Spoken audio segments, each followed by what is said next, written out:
Hi, everyone. Welcome back. Another episode for the Love Health. And this is our solo episode for this month. And I want to talk about, the value of networks and the importance of utilizing networks versus just using social media. So I know it was like recent history. Do y'all remember when social media actually went down? It was crazy. Facebook and Instagram were out for, I think it was like 24 to 48 hours, and things were absolutely insane. This is really recent history. I mean, it's happened a couple times, but the one that I'm thinking about was maybe like 2 or 3 years ago tops. And everyone's freaking out, right? Because I mean, it literally went offline and everybody was kind of struggling. And of course, afterwards, there was a wave of like entrepreneurs and marketing specialists, copywriters being like, this is exactly why you should never ever put all your chicken eggs or whatever the term is, all your eggs in one basket, right? When it comes to social media, because, you know, social media is one to many, and that's truly, truly amazing. But really, what you need is your one to one, you need your network, you need your database, you need your contacts. So, strategically, how this works is you want to be constantly simultaneously focusing on generating your database and generating the engine of your business, the sales of your business, at the same time as you're branding, as you're creating content, as you're projecting to the one to many platforms. So if lo and behold, a platform goes down or a law changes or something happens to that platform, you are not, up shit creek without a paddle, right? So to speak. You have the contact somewhere else. You have moved people successively, effectively away from the platforms, the one-to-many platforms, and to your one-to-one email list, to your conversations, to your DM conversations, to actual interactions and relationship building. That is the whole point, right? The whole point was not just to project into this like algorithm significant, crazy environment all the time, nor was it to just chase and chase and chase the next best thing, the shiniest object, the biggest platform, which best audience. And the problem is with that too, is that it becomes a race, right? You're like, you're racing against what you think is going to be the best thing for your business when you don't actually know what your business is, which is pretty much the problem that I've seen with many, many service-based practitioners and product-based businesses. To be perfectly fair, I mean, I'm not trying to be cruel or mean or anything. It's just um, I've seen it and I've heard it inside, on the inside, right? Like, I'm not sure why we're doing this event, but we are, it came up. I'm like, well, is it something that actually aligns with your business, with your values, your mission statement, with your customer needs and customer desires? Who is your customer, right? Who is the person who is the services are intended for and the products are designed for? Who is it that you actually work with? Um, if we can't answer those fundamental questions, right, which all lives in your network, right? Your network should be made up of those people that we were just talking about.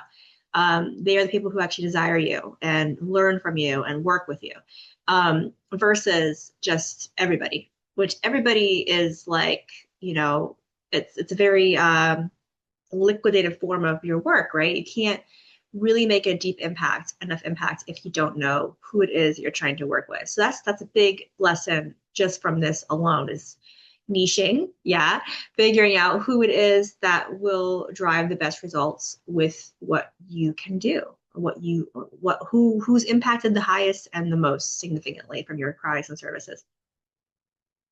And I like to say this. I said it on a post earlier today, on my Instagram and everything. Is that the content is all about the moment, right? It's all about the acute moment, and it can be very glorified and go viral. That's really, really cool. You get lots of eyeballs, but networks drive the legacy. The networks drive legacy. So if you are focusing primarily on content and the acute moment, that's great. And you are going to build some stamina there. You're going to build stamina to create more content and to keep in that content flow, which is, again, important. You want to have a brand that people land on, and it's like bees to a flower, the right flower. They're like, whoa, yes, this is me. But if you don't have that successful effectiveness to then drive them into your network, right? The network is what drives the legacy. And legacy is the long-term vision for your business. What are you trying to accomplish? What are your 5, 10, 20, 25-year goals? Is it to sell the business? Is it to move on to consulting? Is it to create business into a different structure? Like, what is it that you're trying to actually do? And like the personal impact you're trying to make for yourself. Is it to, replace a 9 to 5 income? Is it to replace your husband or your significant life partner's, 9 to 5? Are you trying to, create some kind of impact in a particular region of the world, right? Like what are the actual things? What is the reason? What is the why behind your business? That also drives the network, right? So not just the person you're working with, but the significant reason as to why you decided to become involved in this enterprise from the very beginning. And you can't lose sight of that, not just through your vision, but through the strategy in the business. The structure of the business should reflect those things at all times. So again, content marketing has its place. It has its place. The people who talk about posting content all the time and selling online using different platforms, they're absolutely correct.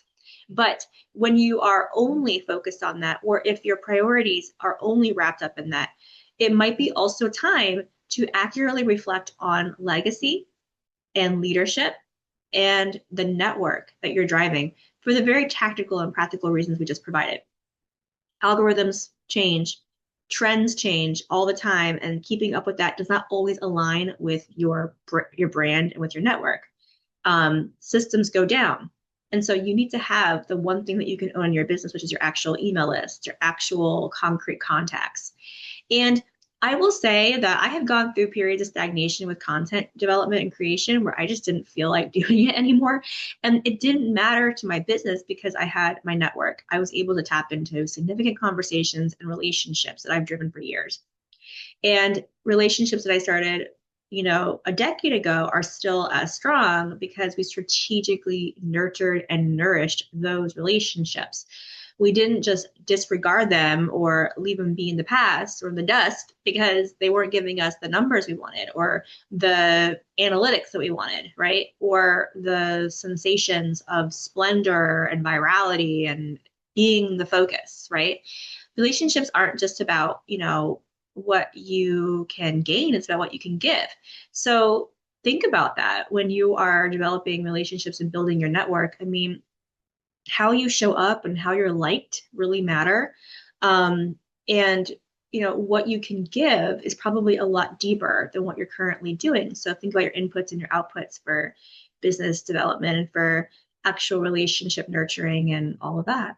And so that's all I wanted to say today. It's a good morsel of leadership conversation here today, as well as, strategic, practical reasons as to why you should just not, do it all with content and that's it, right? I mean, content can drive sales, it can drive interactions, but you got to get them off that platform and into your own space.